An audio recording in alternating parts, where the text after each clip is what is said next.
Fundamental to like going into that awkwardness and being uncomfortable is getting feedback in your one-on-one.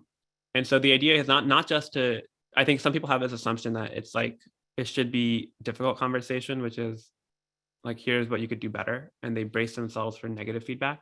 But I think feedback in one-on-ones should be positive and constructive. And in fact, it should be mostly positive. I would say that a lot of the time should be spent on like, here are the different wins I've had.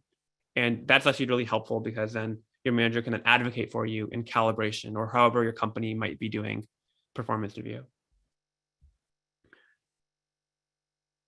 And also just on that same first bullet point, I think one other thing here is that the way you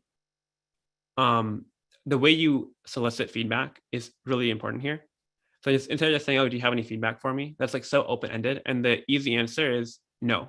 Because like you're basically asking a yes or no question. And so the default will be like, let me just do the more comfortable option, which is just to answer no. But if you instead phrase the question as, how could I be doing better? Or like we talked about earlier, share an observation that you had of like, I feel like this happened and I wasn't happy with that, or I thought the outcome wasn't good. What do you think?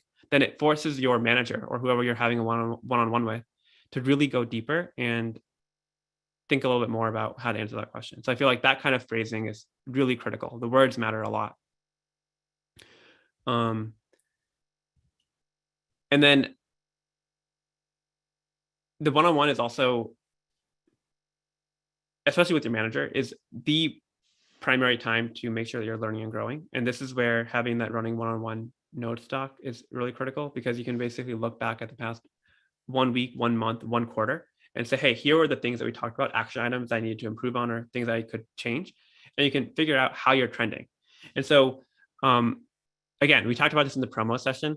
Almost never should your rating, like typically at companies like Facebook or Google or Robinhood, you'll get a rating of like, are you meeting expectations? Are you exceeding expectations? That rating that you end up getting should almost never be a surprise. And the way you work to make sure that it's not a surprise for you is by doing this reflection and this note taking to make sure that you're benchmarking against your growth. And if you are doing that well, then of course you should be getting like a really high rating, but that shouldn't be a surprise because you're talking about it literally every week or every other week with your manager.